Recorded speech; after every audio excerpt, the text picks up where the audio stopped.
people are slow coming in, especially on a Sunday like this. But we have a world-renowned two world-renowned experts here. Sheikh Muhammad Adam Sheikh, who is a faqih in Islamic jurisprudence and Islamic law. And we have Professor Mahmoud Al-Gamal, who is also our star, inshallah, who's going to make an important difference in our bridge with the West, especially the Treasury Department, especially the powers to be in Washington, D.C. And he's first ever professor of Islamic banking and finance, ever chaired professor at Rice University, so a great asset for us. And so I wanted them to share with you, to ask them questions, then he can answer you. One thing that we'll have a training program, inshallah, next weekend or the weekend after, depending on your availability. I'm going to ask everybody to swear by the Quran, that you will go out and test the market to find out how much is the rent of a similar house is when you do a financing of a home or of a car, whatever it is. We need 3 estimates that have to be bona fide, not on the internet, maybe one on the internet, but it has to be live verification of actual rent of a similar property. And we want the customer to do exactly the same. Now, customers usually say, well, you know, I trust you, please go ahead and do it on my behalf. No, we want the customer to do it. If he doesn't or she doesn't want to do it, you conference call her in or him in with the real estate agent to make sure that you get a live verification of that rent. Why is that? Because that is the foundation of our model, which we developed with Professor Gam, which is marking to the market, right, Mahmoud? Marking to the market. That is what makes you shine.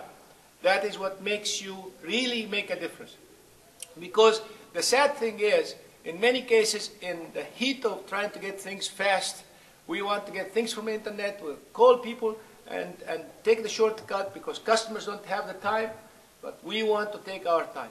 And, you know, we used to do 100 homes a month. We don't want that. I'll be happy with 50 homes a month, 60 homes a month, but do them right. And you remember, our model of growth is not the frog model. You know what a frog does? It jumps up, it jumps down, jumps right, jumps left, makes a lot of noise, but stays in its place. We have the reptile model. What does a reptile do? Slowly, slowly, slowly, slowly, moves forward until it reaches its goal. This is what we are. And we have seen so many competitors in our 15 years life. They come and go. They have big propaganda and advertising and so on. And we sit, look at them, and we smile. We chuckle because it is not advertising. It is credibility. It is credibility of your niyat, of your intention.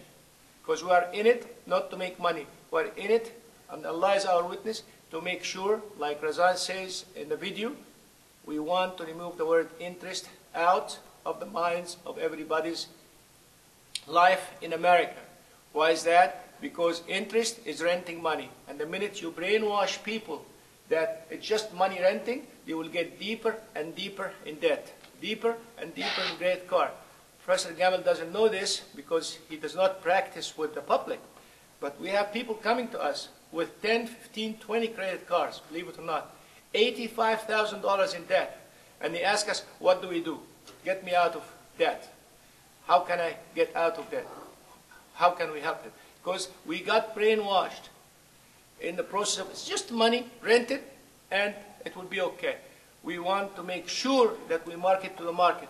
We want to make sure that it makes economic sense. And my humble opinion, after all these years of reading and studying and talking to people, I think, in my humble opinion, this has been the spirit of what the Prophet ﷺ wanted us to do. Before we embark on doing something, it must make economic sense. So I asked Dr. Mahmoud and Dr. Adam Sheikh, please come up here and share with us. One of the common objections I hear from our potential customers is that when we use the term mark to the market, they say, tell me exactly where is the difference between riba banking and LARIBA banking. When the rates go up, your mark, the market also goes up. When the rates come down, your rates also come down. So where is the difference? You are only using a different name for it. And that I sometimes find it hard to explain. I do explain with the market strategy that when the supply is plentiful, that's when the prices go down. When the supply is limited, the demand goes up, prices go up. And that's strictly a haram doing business. In Haram Sharif, you do the same thing for the same hotel room. 3 months in advance, you pay one price. 3 weeks in advance of Hajj, you pay a totally different price. That's the market. And then you go with the market. But anything other than that you could give some words of wisdom would be helpful. Actually, if I may just explain a little bit about the specifics of the model that we use, I think it will be helpful. What we do is we agree on the rental value with the client, and that rent will generate X payment. And then as we get closer to closing, we try to see, can we give a discount? Can we reduce any amount from the rent to be as competitive and as comparable to the market as we can? So what Brother Riaz is saying is, if a client asks today, can I fix my payment? And we tell him, yes, we can reduce your rent from 1,000 to 900, which equals, say, 6%. And he says, no, I'll wait. Tomorrow, rates are up. We tell him, well, we can only reduce it to 925, which equals 6.25. So that's when they're saying, well, why does it go up or down? But first, we fix the rent, and then we see what discount we give to be able to match the market. I think the reason for the misconception is in the this issue of confusing interest with riba. I disagree with what Dr. Yahya said, that you have to remove interest because it is interest. The problem is whether it's forbidden interest or permissible interest. The Quran does not say وَحَلَّ اللَّهُ الْبَيْعَ وَحَرَّمَ الْإِنْتَرَسْتَ. It says وَحَرَّمَ الرِّبَى. So there is, and I've argued before, and even in my presentation today, I show that interest and riba are two separate things. Sometimes interest is riba, sometimes it's not. Sometimes there is riba that has no interest. So the two are not exactly the same. The question of what's the difference between conventional and the I guess your model of marking to the market is precisely a question of what is the fair interest rate, not the best interest rate you can get, but the fair market value. And so the Quran keeps saying, if it doesn't make economic sense, don't do it. And that's, in my opinion, one of the main reasons for the prohibition of riba, as Dr. Hagan alluded to, is that people get addicted to debt, and that's just the nature of human beings. And I find great parallels between the prohibition of riba and the prohibition of alcohol. It's an addictive substance. In small quantities, it's actually useful. Buying credit in small quantities is a good thing.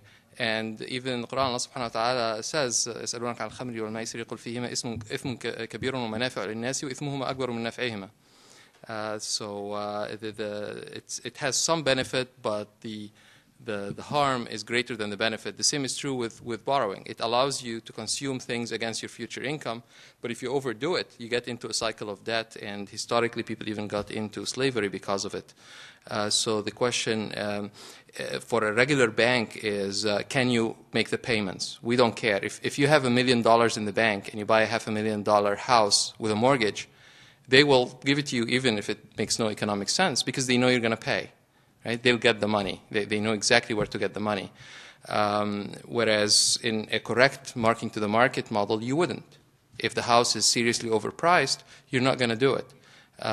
It's not really only the credit rating of the customer, but the actual economic sense of the underlying transaction and the fairness of pricing the credit within that transaction. It's not about interest. Bismillah ar-Rahman ar-Rahim. I totally agree with Dr. Jamal, what he said. And I would like to support the point that was made by our brother from New Jersey, that is a matter of supply and demand. And this is actually, from the fiqh standpoint, it has to be. And it has been alluded to in the Quran and in the Sunnah. In fact, when Zakaria alayhi salam was entering into the room of Mary, and finding the fruit of the winter during the summertime and vice versa, he used to wonder, أَنَّا لَكِ هَذَا? Where did you find this? قَالْ هُوَ مِنْ عِنْدِ اللَّهِ. This actually is a principle that to support this, something you can find in certain time and you cannot find it in certain times. And when it is not available, that means its price is going to go or to jump up. And when it's available, everybody has it, the price is going to drop. So there's no doubt, and from the fiqh standpoint, there is no problem in doing that, to my understanding. And also would like to mention something that was mentioned by Dr. Yahya in his introductory statement, that money, that LARIBA is not renting money or cash, because according to the Islamic rules, money is not the product per se. Money is something or the means for buying and selling. And whenever that you use money or you consider money as a product or as a commodity, that then you have to run into this problem of inflation, deflation, and all these problems that today's world is suffering. We believe it's because people are considering cash as a commodity. So I believe LARIBA has alhamdulillah, the success in making people to understand that money should not be used as a commodity or as an object or as a product to be sold. Because in my presentation, maybe I will elaborate on this. So it is important to understand these fundamental principles that the Sharia is outlining for the people. It is not limiting the movement of the people, but it is something that people should understand as guidelines so they can work within these guidelines. Alhamdulillah. A very common comment that we hear, if you are market to market, then it becomes irrelevant for us to provide you with rent estimates because you are going to market anyway. So why do you then need rent estimates? No, the easy answer is, again, depending on the property. If you find that the market rent for a property is very high relative to the payments you would make on the financing at whatever implicit interest rate you have, then that's a good property to buy. If it rents for a lot less, then it's not a good property to buy. So just like marking the market for any commodity that you're buying, basically you're saying, well, if this sells for 5 and I can buy it for 4, that's a good deal. If I can only buy it for 6, it's not a good deal. I should just rent it. So that's the fundamental use of marking to market in order to determine whether or not a particular transaction makes economic sense. What constitutes riba vis-a-vis interest is the size of the riba that will be paying. If that is the case, and if what we will be charging is just the market rate, then there should be no objection in using the word interest. And would you please elaborate?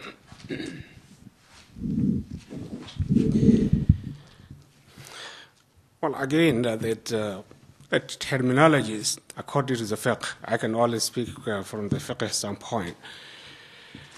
The terminologies are not the important core of the deal.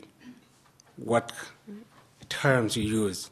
That is why I believe the fatwa, which has been given by the scholars in Saudi Arabia and the Bayt al-Mal in Kuwait, and even in others scholars councils that it is okay to use the term interest, meaning the profit, if there is a benefit for the Muslim community or the community where you live in.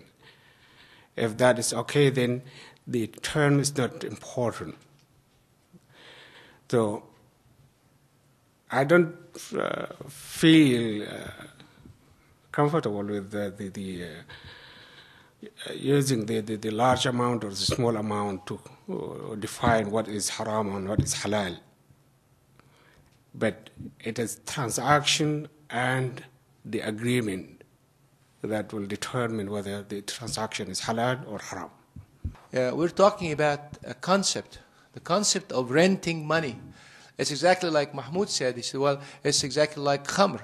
Well, small amount of khamr doesn't hurt you. You don't get drunk. It's okay. But if too much, it is haram. No. It is haram altogether.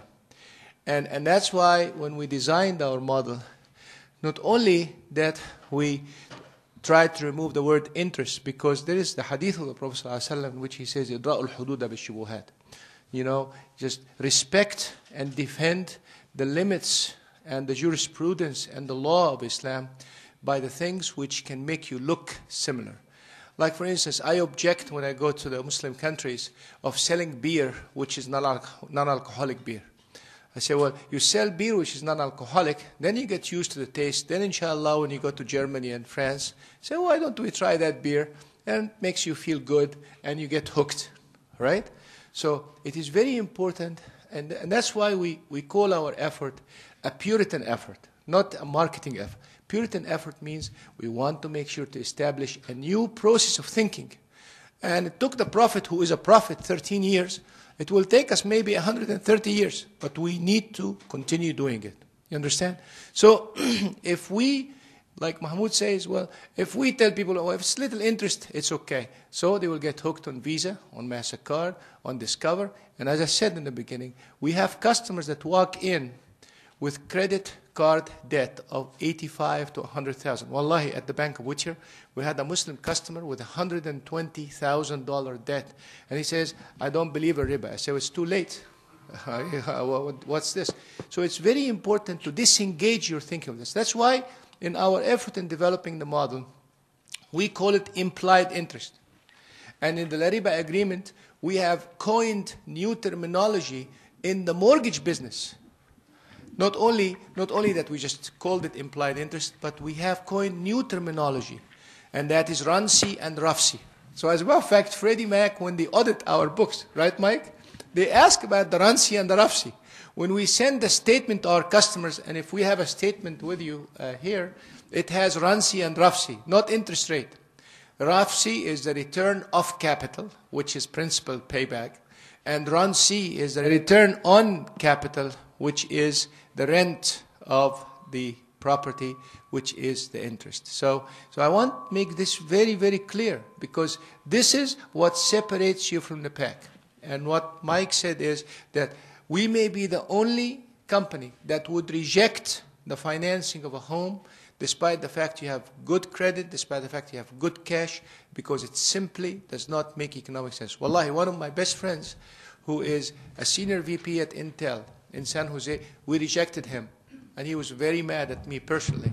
He said, how can you reject me? I said, well, because buying a house at this price does not make economic sense. Your rate of return on investment is 1%.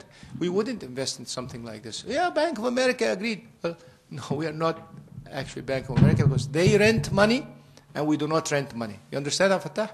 And I'm saying this to you because you are the underwriter, the person who makes the decision, right? My other question was actually, which wasn't addressed, is we look for the rental value of the house to just get the idea of us how much that house would rent. For that, do we have to have 3 estimates from their side and 3 estimates from our side?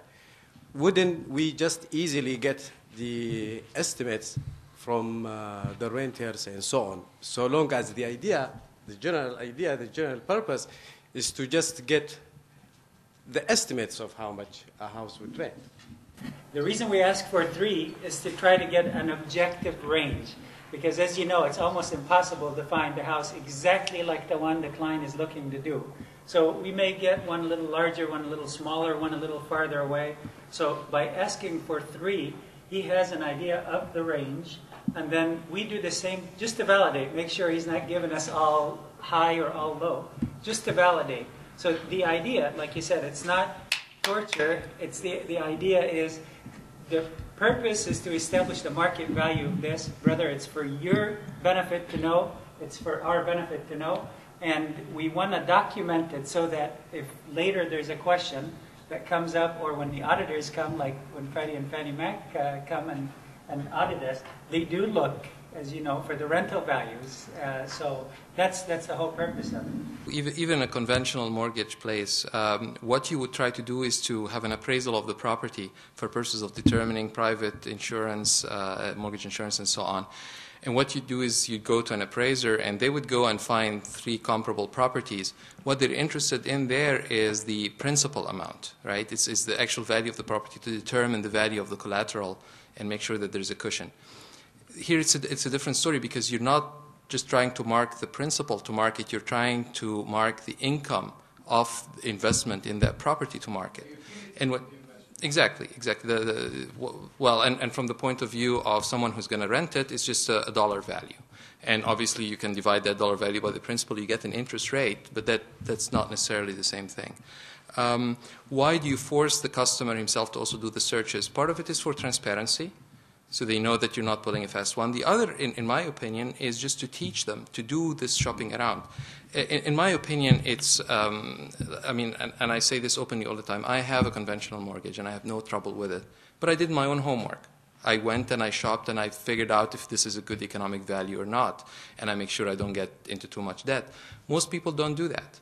Also, when I invest in a company, I usually do my own screening. Most people wouldn't do that. They want somebody to do the work for them. So in a sense, part of the financial service that you'd be offering people is to enforce this prudential or economic sense in them. Equivalent to if you pay their zakat on an investment fund or something like that. They may not be able to do the calculation. You can do it for them. The problem with using the word interest is that in order to access that community, it's really about marketing. I speak extremely frankly all the time, so nobody can catch me saying one thing in one area and another thing in another area.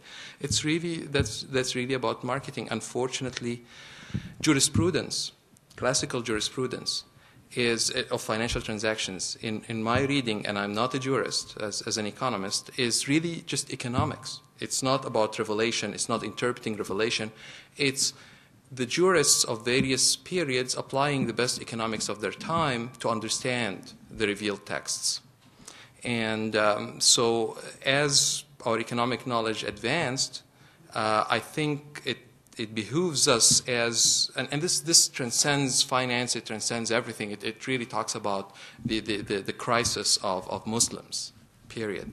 That we got trapped into a medieval understanding of the religious texts, and this applies to finance too.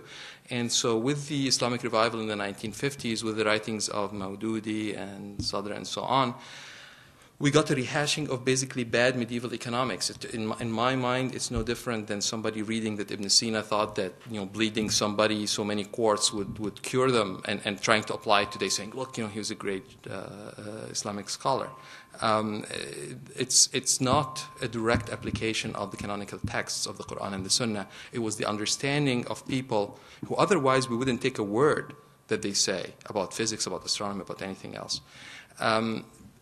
That being said, the community out there is what it is.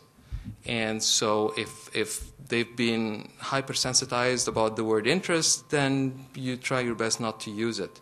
But sometimes you will get people who are intellectual and who will ask the question, and then you run into the problem of saying one thing to one person, one thing to another. I've had, since is this mostly the LARIBA people? I've had people actually call me up, and I always, my immediate answer is I make it a point not to endorse anybody or to condemn anybody. But they say, well, we got a call from LARIBA saying I can give you a better interest rate. I thought the whole point was, basically an opportunity to refinance. I thought the whole point was I wasn't dealing in interest. And then I feel compelled to explain it to them that basically it's, you can terminate the long-term lease and release the exact same property at lower rent. Wouldn't you do it? But it's a catch-22. If you follow the commoner's understanding and talk about, and I disagree with the renting money issue. I mean, and I disagree that money is not a commodity. Historically, and at the time of the Prophet ﷺ, all money was commodities. And people who are asking for going back to gold money are asking for going back to commodity money. So I think, again, this is a problem with the need for basically starting with a clean slate and saying, if these texts were revealed to us today, how would we understand them? And I ask our eminent scholars to do that. Let's go back to the Islahi movement of the early 20th century with Muhammad Abdu and Rashid Rida and so on. Say, كانوا رجال ونحن رجال. They understood it the way they did. We are men just like them. We can understand it for our time. And let's do that. Let's not glorify them too much. Let's not basically canonize what is essentially just bad medieval economics. But that's probably not for the public's ears, unfortunately. I try to say it, then I don't get invited, like at ISNA and so on. No, I'm talking about ISNA. Our motto at the Bank of Whittier is we do not rent money. All right? This is our motto. And they tell me we have never heard it said this way before. This is an amazing thing. They love it. They love the concept. You understand what I'm saying? So what we're trying to do, we're trying not only to go to the Muslim community, and by the way, LARIBA has non-Muslim customers with us. We have Buddhists and Hindus and Christians and Jews. Of course, the population distribution tilts towards the Muslims because that's our market. But for the first time, we are hiring a non-Muslim in the LARIBA staff. And we're going to add more non-Muslims in the LARIBA staff so we can have it this way.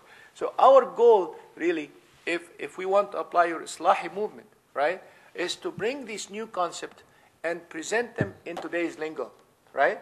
Then we can make sense, inshallah. Sheikh Adam. I believe Dr. Mahmoud is aware of our effort in SANA. SANA stands for Sharia Scholars Association of North America.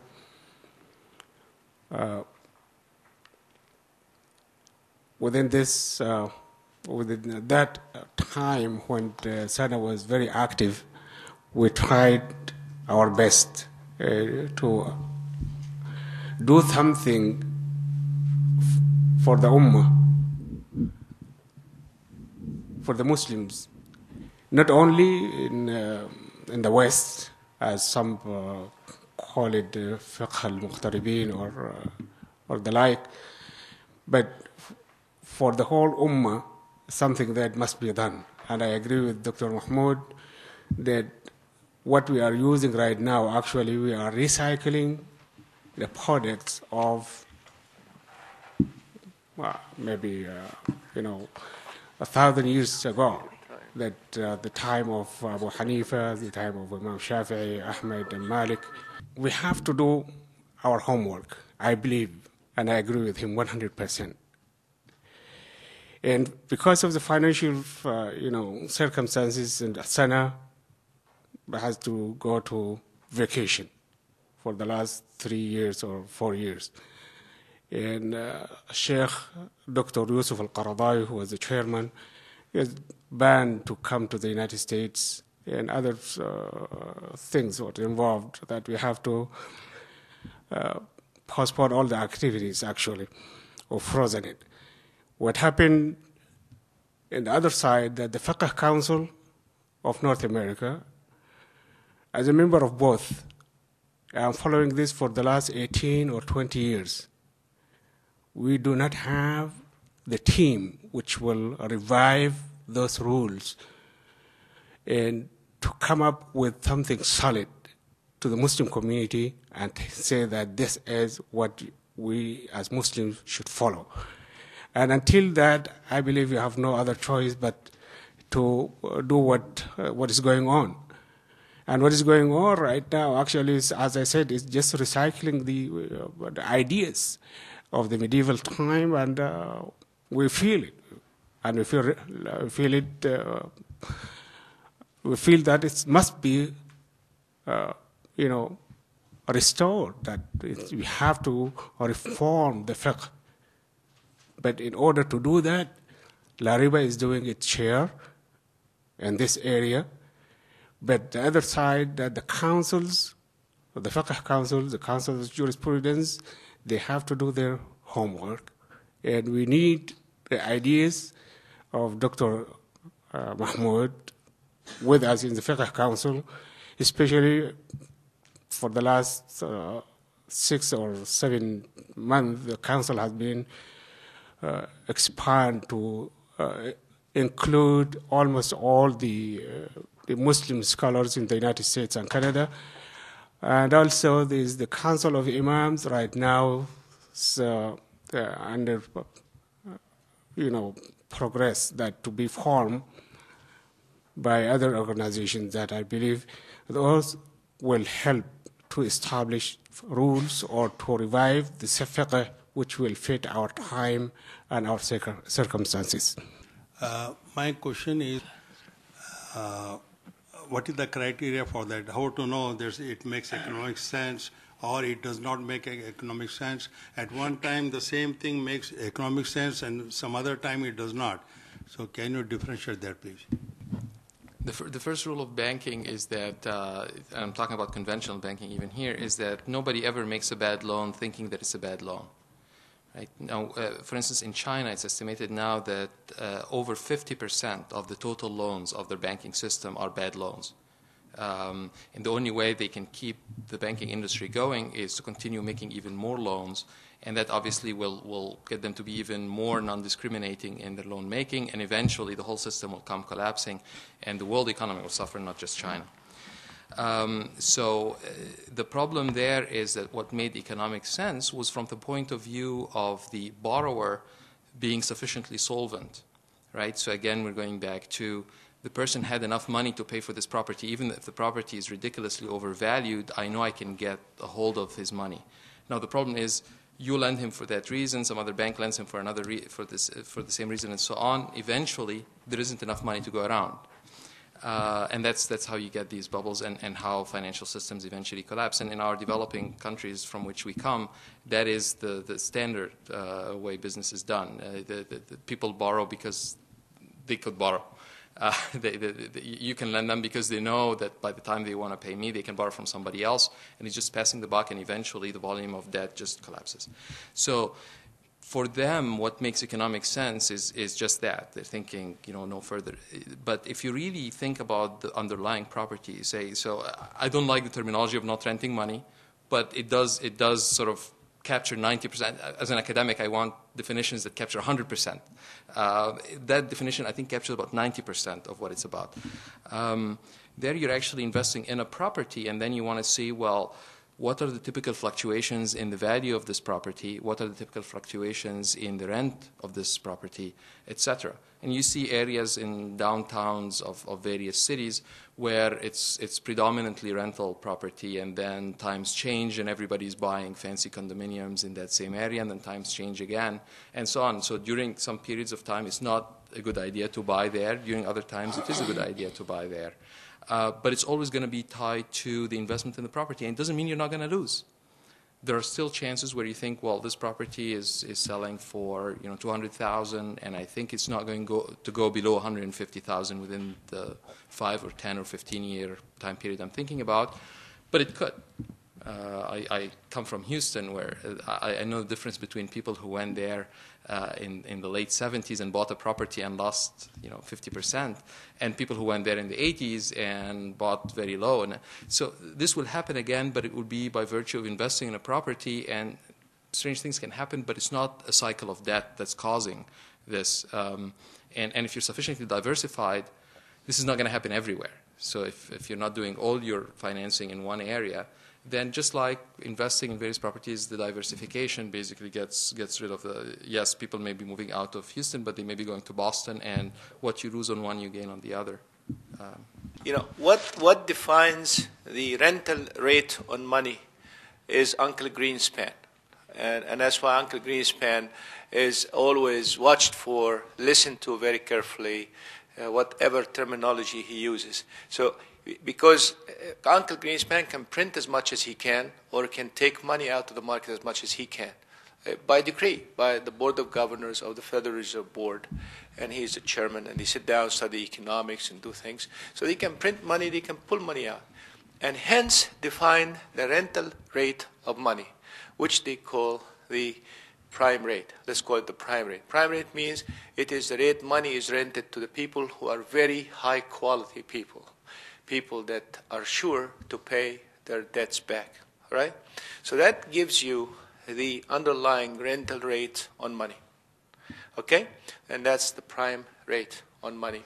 Now, of course, this prime rate of money is where you go to a bank or a financial institution, they will give you this money to rent it, and so on and so forth. Now, if Uncle Greenspan sees that the economy is heating up, what makes the economy looks like heating up? That's the economic growth rate in the country, which is measured by the gross domestic product. You're producing too much, right? So that will result in the need for more money, which is inflation, right?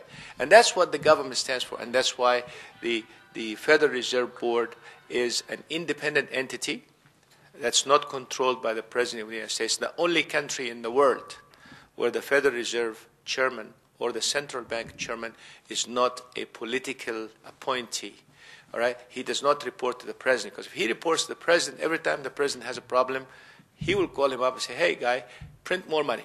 I want more money. I want to get this economy going. And then you end up with hyperinflation and so on and so forth. Now, you have this interest rate. Now, because this is a humongous ocean of money, now we, little American finance house, LARIBA, have to relate our rate of return to the rental rate of money. We cannot do anything otherwise, because we're using the same dollars that Uncle Greenspan have. Sometimes it's even plastic, right? So what we do is, so we say, well, if I can take money at a prime rate of 6%, and if I look at a property that makes 6.5%, 7%, then it makes economic sense. See what I mean? So our reference point always will have to be this level that is defined by the government of the United States. That brings in this gold thing, and Mahmoud and I disagree intellectually on it, but one day he will revert to us. Mahmoud, in the beginning, used to pick on me when I was starting this whole thing. Now you are a convert to Islamic banking. So now you are going to be converted to that thing. But we'll talk about it later on. But that's an intellectual, honest disagreement, because if you, and there are volumes of references on this, but let's leave it there. So the answer to your question is, who defines this rate?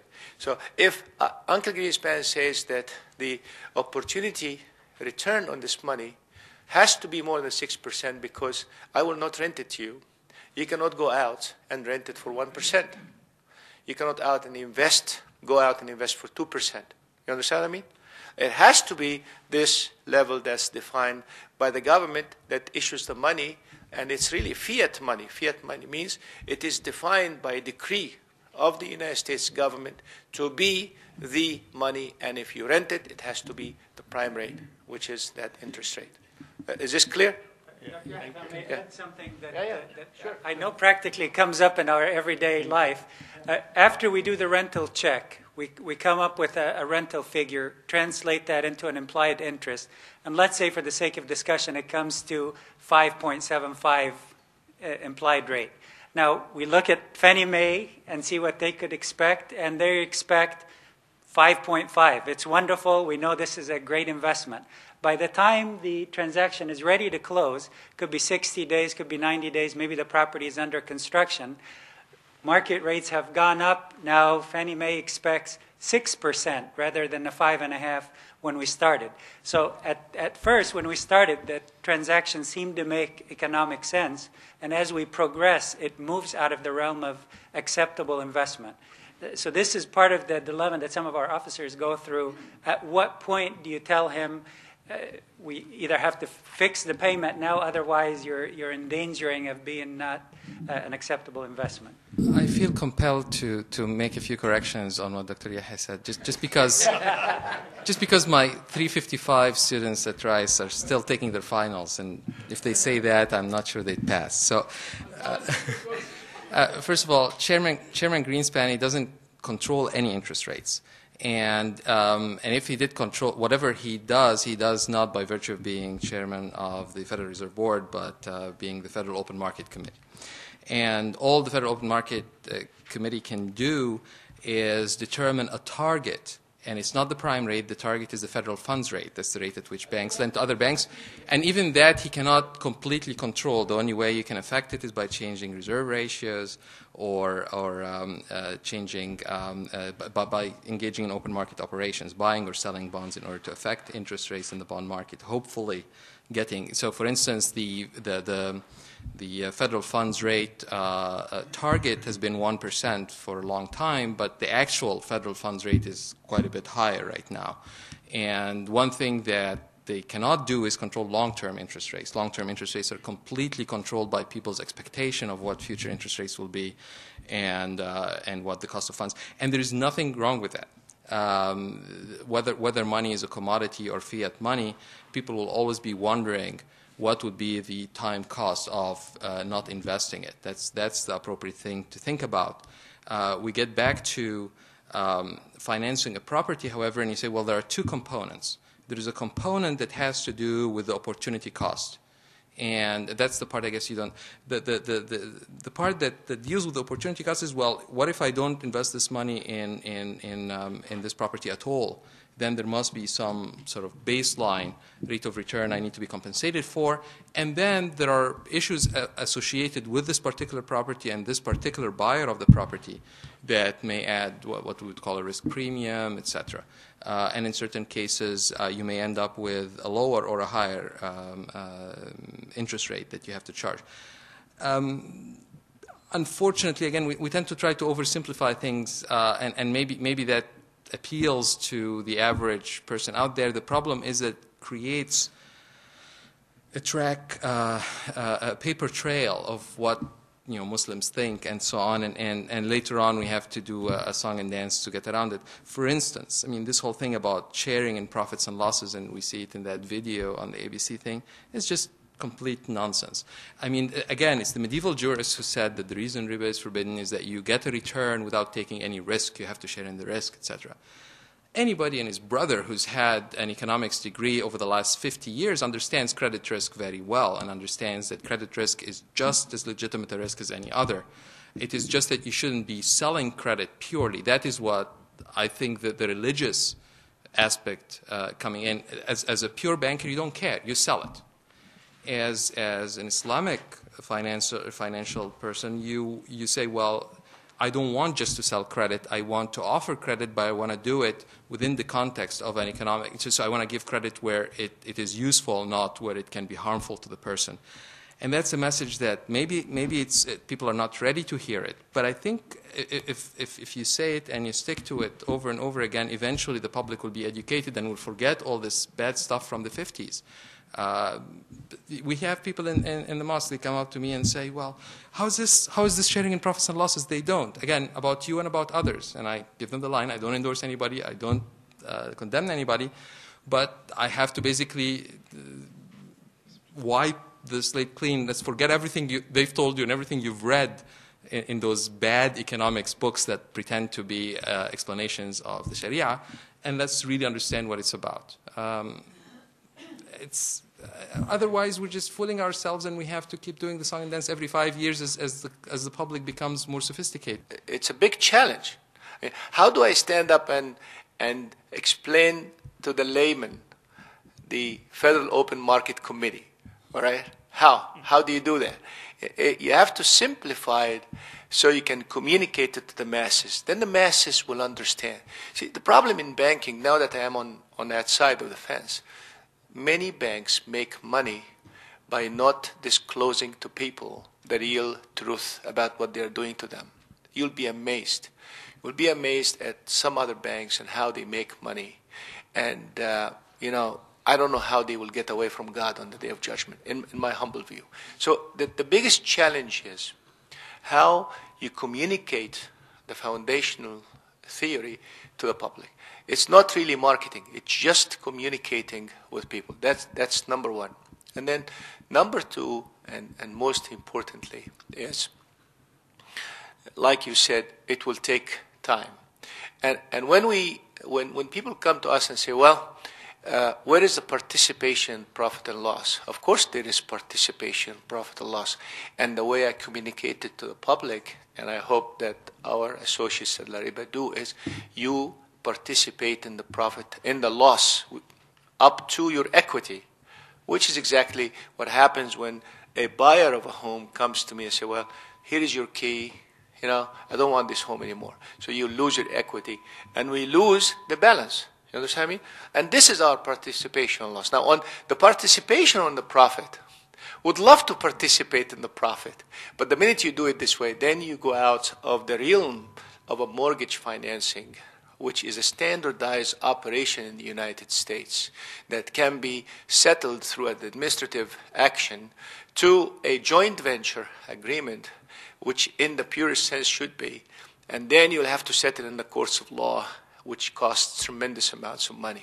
So we say, well, we're not going to participate in the profit because the jurisprudence actually does not say that you have to participate in the profit and loss with the same percentage of ownership. You can agree 5%, 10%. So we say, well, for convenience purposes, at the moment, we'll do participation in profit 0%. However, if you want to be really Puritan about it and you make profit, send us our share. All right? We've been saying that for the last 15 years. How many people send us our share of profit? Hello? How many? Zero. All right? Nobody. So when you take the academic thing and you bring it to the masses, there's a big challenge. So I just want you to be aware of it. It seems to me, and I'm talking here, not representing any organization, not the Fiqh Council, not the Sana. It's my opinion and my feeling, my understanding of the fiqh, the jurisprudence, that there's 4 layers are involved in each interaction. That is the buyer, the seller, and the financer of the financer. From the fiqh standpoint, ما لا يدرك كله لا يترك جله. If we cannot apply the Sharia rules 100% in all 4, we have to do whatever that possible in order to apply those rules in the other layers. So it is possible to apply the Sharia rules concerning the buyer, the seller, and the financer. Here I'm referring to the LARIBA.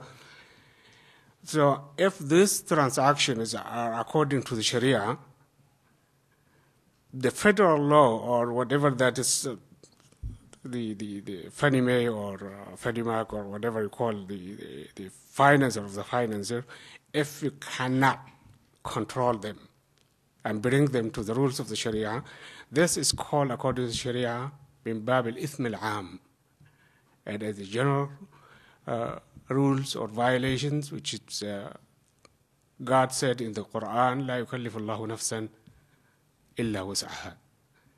So this is my understanding, and I hope I'm right on that.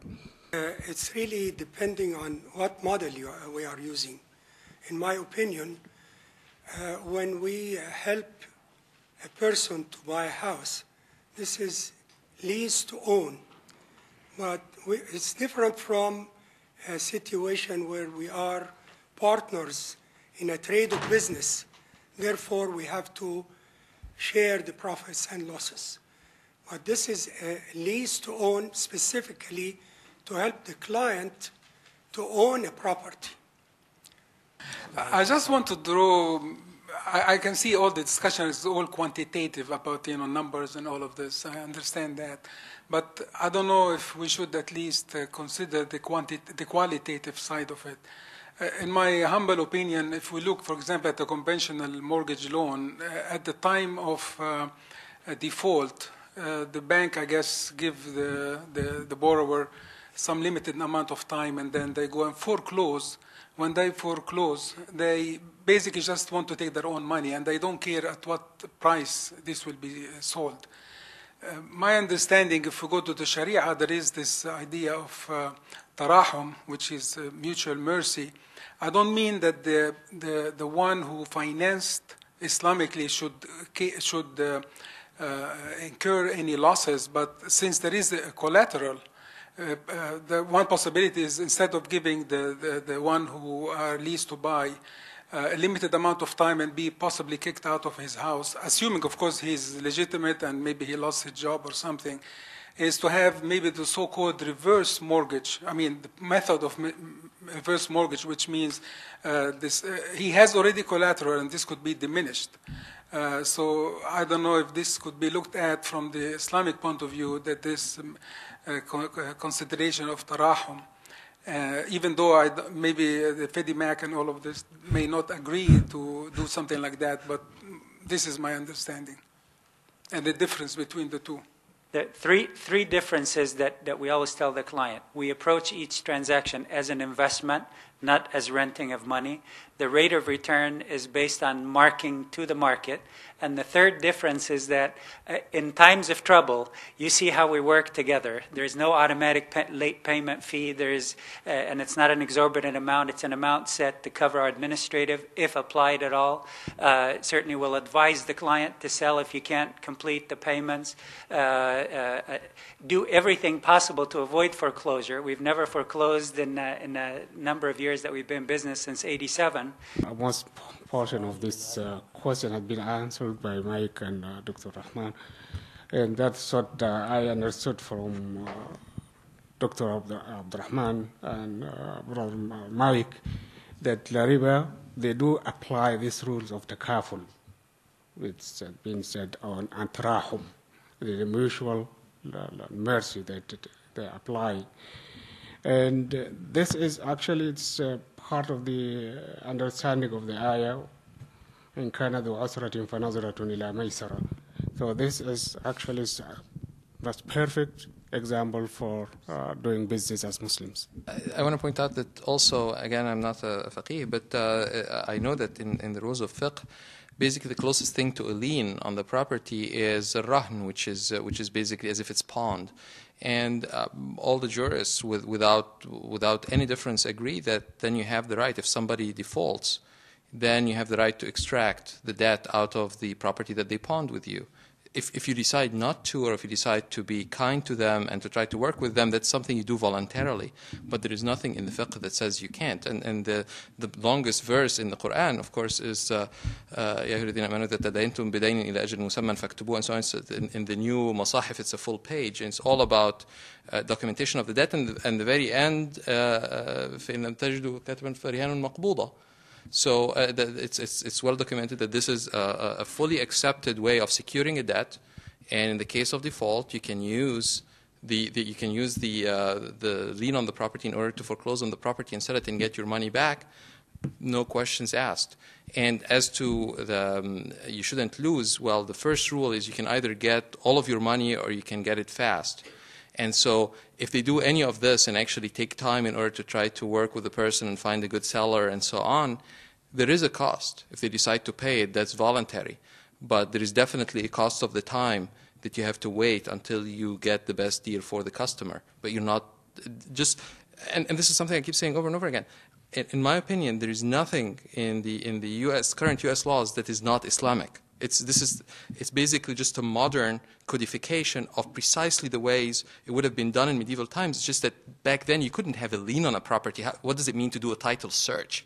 I mean, you're going to go to Baghdad and Damascus, and it takes you a month to travel in order to find out if anybody had a sakka for this. It's impossible. So now we have the technology, and actually the Anglo-American common law is the natural progression of Islamic law that went from the Mediterranean mercantile laws that were Judeo-Islamic, because most of the merchants there were Jews and Muslims, and then it made its way to England through Roger II, who lived in Sicily for a long time. And at the root of the common law that we have here, this is the Islamic law. If it had continued in any of those lands to develop, we would have had the exact same system. So there's nothing wrong with the system. There's nothing wrong with having the right to take your money back, because this person could be malicious. They could have defaulted on purpose and walked away. Then you have to be able to get your money back. But if you know that this is a person in trouble, then you try to help them. But that's voluntary. It cannot be a requirement. You can't legislate tarahum. You cannot legislate morality. What you said is true for Qard al-Hasan, which is the interest-free loan that you need your money back, but not in case of investment or in case of trading. Sorry, okay? that's completely wrong. I'm very sorry, this is wrong. Qard al-Hasan has no security by definition. By definition, Qard al-Hasan has Qard al-Hasan has absolutely no collateral. Qard al-Hasan, you're not seeking it to be returned. The whole point about calling it Hasan is that the return is in the hereafter. So I think you're confusing financial transactions with Qard Hasan, which is a pure charitable. Brother Mahmoud, this is not my own opinion. If you go to Sayyid Sabiq, this is where I got it from. It's from Sayyid Sabiq, where he was explaining very clearly about the lien and whether it's a lien or not lien. And the whole idea is about fairness. You know, if you give somebody money and you don't mean to invest or to trade, but you need it back, you have to take it back. And you probably let him sell his house, which is a different transaction. But anyway, it's my opinion. I don't want to. I'll just correct the statement because others may not have read Sayyid Sabiq's Fiqh Sunnah. No, you see, in Qard you always have the right to demand your money back at any point in time. Again, because it's a charitable contribution, you can't say it's a Qard Hasan, but you have to pay me back in a month. At any time you want your money back, you ask for your money back. And then if the person can't pay you, then you can say, I'm going to charge you more. This is a financial transaction where the structure of the payments is actually set. So you have to make this payment in the beginning of the following month and this payment in the month that after that and so on. And on the day that those debts become due, you have to pay that day with or without the person asking for it. Qard al-Hasan is completely, what Islamic jurisprudence had done is to take lending completely outside the realm of financial transactions. Completely outside that lending is only a charitable thing. And that's why even the word in the Quran only appears as مَنْ ذَا الَّذِي يُقْرِضُ اللَّهَ قَرْضًا حَسَنًا. And Abdullah ibn Mas'ud used to say, if I had a dinar, I would rather lend it and get it back and lend it again than give it away in charity. And when they explained this, they said, because this way, basically, you keep the dignity of the borrower. You don't tell him, I'm going to give you charity. You say, I'm going to lend you the money. And inshallah, if you do well and you return the money, then I'll lend it to somebody else. And I'm giving the money, I'm not thinking it's going to come back.